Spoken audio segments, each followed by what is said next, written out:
Hi everyone, Aaron here for Zollotech, and I've been waiting for this monitor for about a year or so. It was announced in January of 2018 at CES, was supposed to come out a few months later, and then was pushed back and pushed back all the way until November, and I finally got my hands on it. And what's unique about it is it's 5K by 2K. It's the only 5K ultrawide on the market, and what's unique about this compared to the LG 5K display is it has multiple inputs, so you can plug it into whatever you'd like.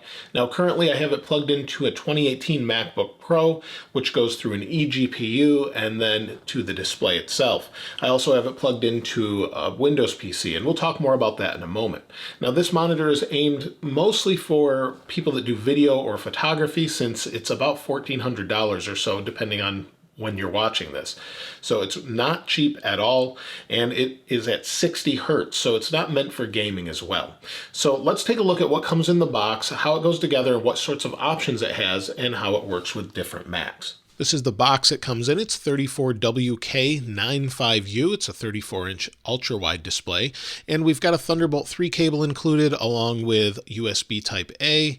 We also get a DisplayPort cable and also a power plug that doesn't require a brick, so that's really nice as well. We also have a ring that holds everything in place. We have the base, which is a U-shaped aluminum bracket.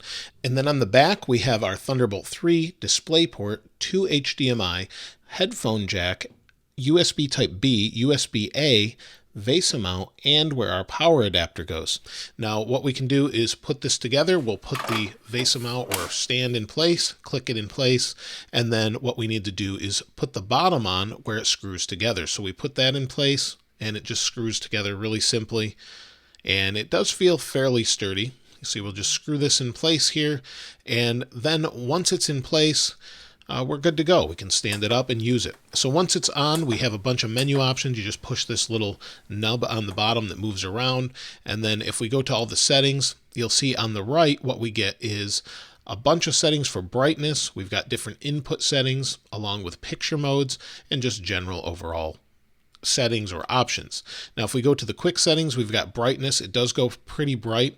I've been using picture modes, and I've been using DCI-P3. Now this is an HDR monitor, and it has a bunch of different options, but only Windows supports this as an HDR monitor, so it doesn't really work on Mac OS with that. So use it in DCI-P3, I suppose, and you'll get the widest color range for what you're doing. Now, of course, you've got all the different picture modes, and then also you've got a bunch of different options as well, as far as language and smart energy, and then DisplayPort versions, and I found it works best with 1.2. So it will auto choose it, but it seems to work well that way. The display is height adjustable and is pretty sturdy, but it's very difficult to push it up once it's already down. So push it up, it's fine. And it also has some tilt adjustment left to right, not very much. And it's fairly sturdy, but if you bump it, it will wobble. As you can see, it's a little wobbly there. There is no other adjustments on it though. And the display itself looks good, but it has a lot of light leak around the edge if it's on full brightness and you have a black background. So you can kind of see that here where it's leaking around the edges from the backlight.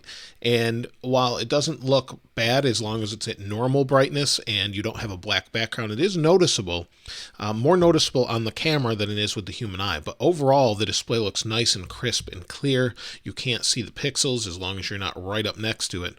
And as you can see here, same thing. There's that black again, and now it's at normal brightness, and you can't really see it bleeding around the edges, so you don't have that issue so much. If you look at the display in very dark light, you'll see that the backlight is not 100% uniform, so there is some hot spots in there. It's similar to an iMac Pro I took a picture of as well. Now, it works with just about every computer I've tried. This is a Mac Mini I tried it with, and then I also plugged it into a MacBook Air, the 2018 version, and everything seems to work okay. There were some complaints of this not working with certain computers, and we'll wait for it to light up the display and it works fine. If you look at the resolution, it's 5120 by 2160, and the UI looks like 2560 by 1080. You can't see this flicker. It's just the frame rate picking up, and the display does not flicker and doesn't bother my eyes at all.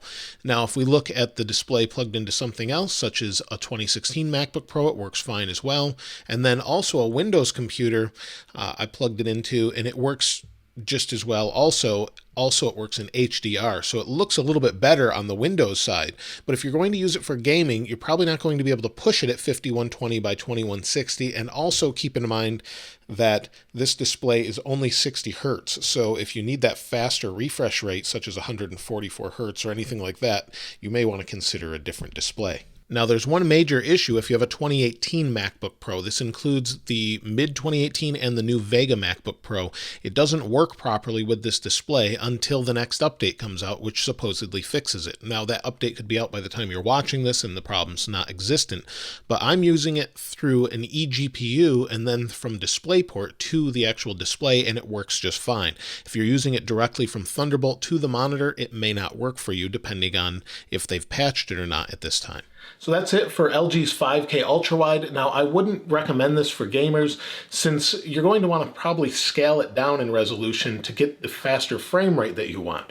So in playing Battlefield 5, I was only able to get 60 frames per second once I brought it down to 1440p, and that's using a GTX 1080 Founders Edition with a Core i7 quad-core overclocked. It's a 4 gigahertz, and it's overclocked to about 4.5 gigahertz. So in order to get that pushing that many pixels at 60 frames per second, I still had to bring it down to about 1440p. So definitely not really for gamers, and you can get much better options at much less money. But if you're into video editing or photography, I definitely recommend it, as it's nice not to see all those pixels as far as the smoothness of all the lines and everything. It's just great to look at overall, and it's like looking at an iMac display stretched. So if you have a 5K iMac, you probably enjoy this. But let me know what you think in the comments below. If you haven't subscribed already, please subscribe and like. As always, thanks for watching. I'll see you next time.